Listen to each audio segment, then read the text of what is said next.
So you talk about your business background. Let's talk about that. You made your name and made a lot of your early big money from pushing an Alzheimer's drug that had already failed 4 clinical trials when you bought it.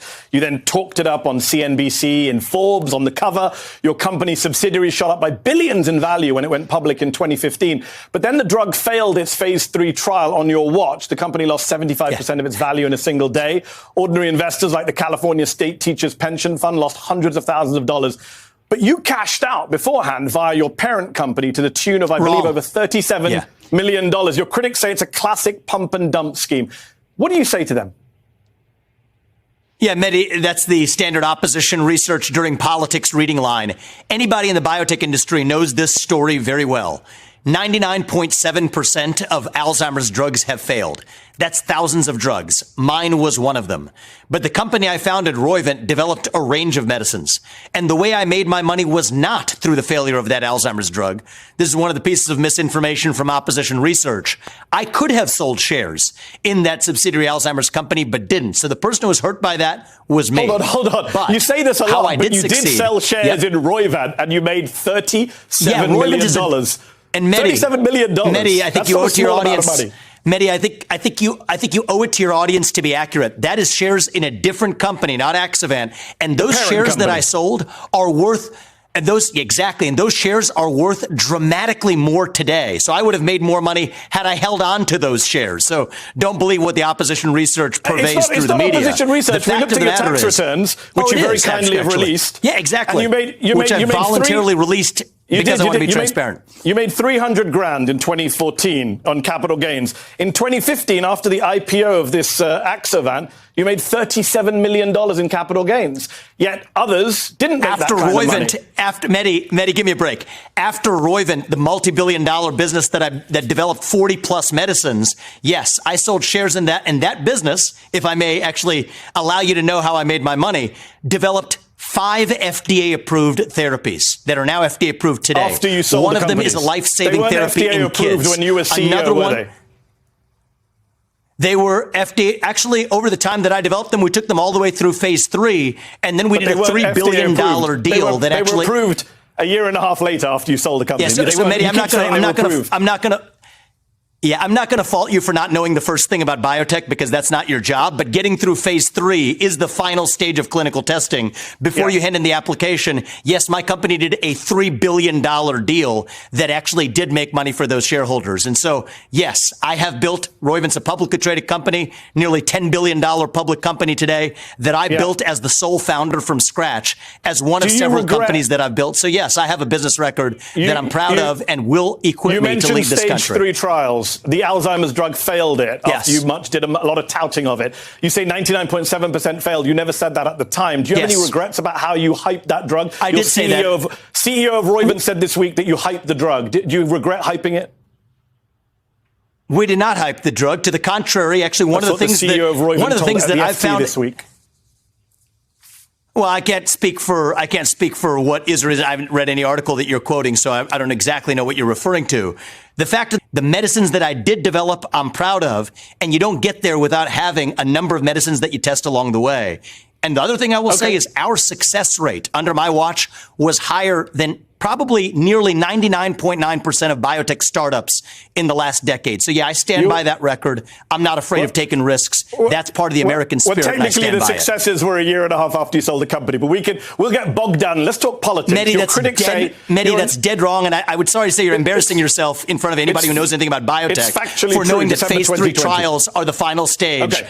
The final stage, the FDA phase 3 studies succeeded. So you're barking up the wrong tree, but we can continue to move on. Let's talk politics. We do. We want to talk lots of stuff. Sure. You're an advocate, your critics say, of fantasy politics, of magical thinking. They say you propose stuff that can't be done. For example, you said on Meet the Press the other week that if you had been in Mike Pence's place on January the 6th, you would have insisted on first passing a bill that night to bring in single-day voting on Election Day with paper ballots. That's inaccurate. Government-issued ID. Said that.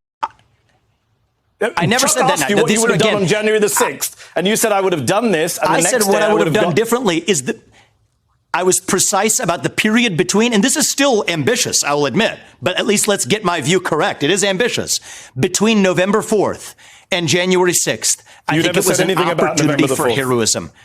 Just to be clear, you never said absolutely anything have about said November. it every step. Let's play the clip, guys. Do we have the clip? I've said this in countless forums. Let's have a listen to the clip. On your Chuck Todd spliced script, in all of my written statements and everything I've said. Hold on, we're playing the clip right now. In that period, Let's play the clip. between the election. Here's what I would have said. We need single-day voting on Election Day. We need paper ballots, and we need government-issued ID matching the voter file. And if we achieve that, then we have achieved victory, and we should not have any further complaint about election integrity. So what would, I would have driven it through the Senate. So what would you have done with Mike Pence? You would have not certified the election? So in my capacity as president of the Senate, I would have led through that level of reform. Then on that condition, certified the election results, served it up to the president, President Trump, then to sign that into law. And on January 7th, declared the re-election campaign pursuant to a free and fair election. Vivek, not only do you not mention anything about November, but let's say you did do November. That joint session was not a legislative session. Ambitious. The vice president doesn't have the power to introduce legislation. Neither party would have backed such a bill. Oh, come on, and it couldn't have been passed in a day. The fact of the matter is, naive stuff. The president, the president and vice president absolutely drive legislation through Congress. That is exactly how things work. Trump wasn't doing legislation. Now, he was busy pushing the big lie, as you pointed out yourself in your book. Well, so he wasn't there. I wasn't the Mike vice Pence president of the United States. Passed a bill, but I was not the vice president of the United States. You guys in the media, you guys in the MSNBC crack me up to sort of create a hypothetical situation to say, if you had been vice president, what would you have been doing? I'm telling you exactly what I've been doing, but you're saying, but that's not what Donald Trump was doing. This is a joke. Let's actually have a substantive conversation. Do you want to have a substantive conversation about what should have happened, or do you want to play a game of gotcha? Because you have the choice. The choice is yours. Do you actually want to have a substantive conversation?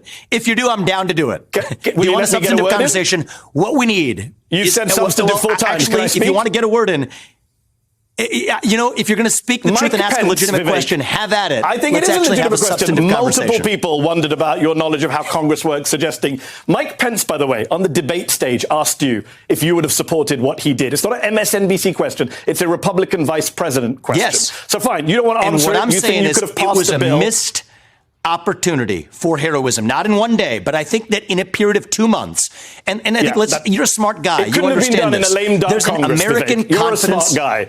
You know it couldn't have been done in 2 months. I think under extraordinary circumstances, in extraordinary times, we have an American Confidence in Elections Act. It's literally making its way through Congress now.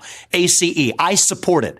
I think if we had gotten that done during that window, further we said single-day voting on Election Day as a national holiday. And Mitch McConnell wouldn't have agreed to a national holiday. I think Democrats should agree to it. We can argue forever. I think Democrats should agree to it. That's a different argument. That's what I stand for. I think we're still going to get that done when I'm the president.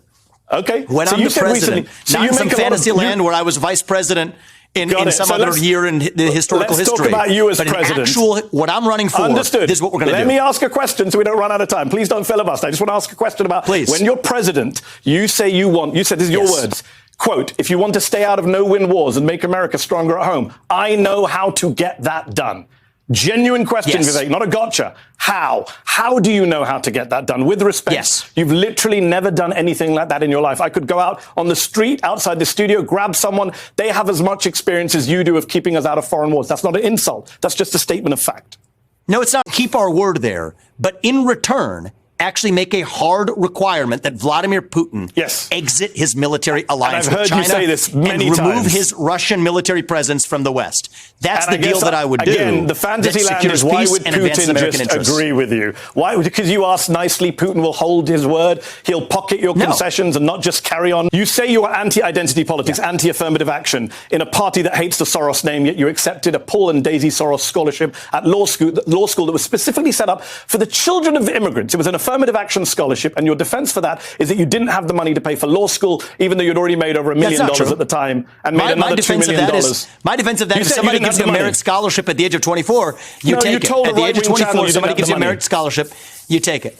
I didn't say I didn't have the money. I said at a time when I had a lot less money than now, $50,000 you said exactly I didn't have the money, Vivek. You keep forgetting your quote. You said, when I didn't have the money. So, Mehdi, I've made this really easy for everybody. And I did this in the early weeks of the campaign. I released 20 years of tax returns. Yes, you did. Something that no presidential candidate, let alone somebody who's successful in business, has done. I challenge Democrats and Republicans alike, including the Biden family, to do it. And we looked at you know them, what? Vivek. I released it so that you could look at them, so we can have an honest Thank you so conversation. much. And I appreciate that. The funny Vivek, thing I've learned, I do appreciate that. It's something Trump should learn from you. Transparency is important. Look, so it's already open and everybody can see it. Exactly. We have 2009. But the fact of the matter is, you know what I would advise every 24-year-old should take 2009 Yep. and 2010. You made $750,000. You had the money to pay for law school. You didn't need a Soros affirmative action scholarship that you now criticize. I mean, none of this is worthy, but if you think it is, let's get to the detail. That was actually the first big piece You say of money you're anti-affirmative action. You took a scholarship for immigrants. I'm anti-affirmative action. So why did you take a scholarship for the children of immigrants? Which falsehood would you like me to address? The financial one or the one about my views on affirmative action? Because I can go in whichever order you'd like. On the financial piece of it. Not at the time that I had applied for the scholarship that fall. Yes, you did. That December. Yes, you did, Vivek. This is awkward for you because you did. I've got the tax returns in front of my face. No, it's not awkward for you. Yes, on December 31st, when the application for the scholarship was that October. Mehdi, you're wasting your time on childish details in October of that year when I applied for that scholarship. And it was, well, guess what? The bonuses that a hedge fund pays, and it's a shame that, again, you don't have to be an expert on this, but if you're going to spout out, you better know something about it. People pay at a hedge fund the bonuses at the end of a year. And on December 31st, that's when I was paid. I applied for the scholarship that September, and I did not grow up in a wealthy family. Vivek, you made more money the previous year. I made $200,000 pre-tax or whatever it was. No, you didn't. And you know what? Hold on. No, you didn't. You're now telling flat. In 2009, you have my tax returns in front of you. I don't remember what I made in 2009. In 2009, you made $650,000. In 2010, you made less, $450,000. So the argument that you only made the money pre the scholarship, Oh, so now we're bringing tax into it. We've been using gross numbers. Absolutely. Vivek, you're wrong on this. Go back and check your tax returns. $50,000 obviously makes a big difference. And then you accepted a Soros scholarship for $50,000 when you didn't need it.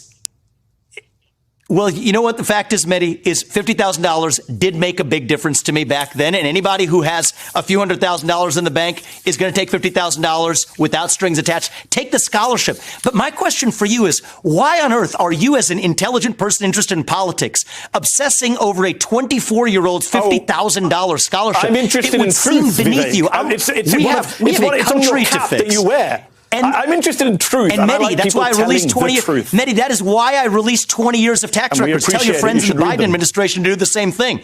Tell your Democrat candidates to do the same thing. We've gone over time. We're breaking precedents, and I think it is pathetic.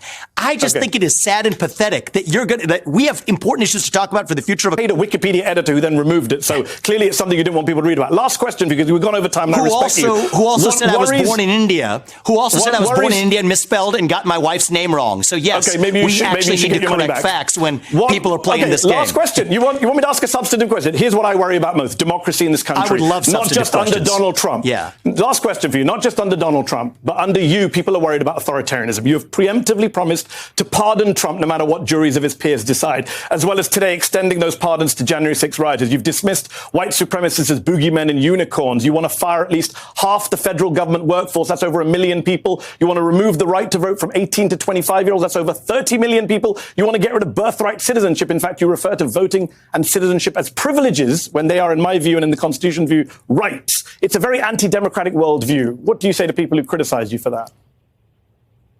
I don't think it's an anti-democratic worldview. Vivek Ramaswamy, we will have to leave it there. Appreciate you coming on the show, taking my questions, even if you didn't like all of them. Appreciate you taking time out from a busy campaign. Thank you. Look forward to discussing more of the agenda in the future. Next time, definitely.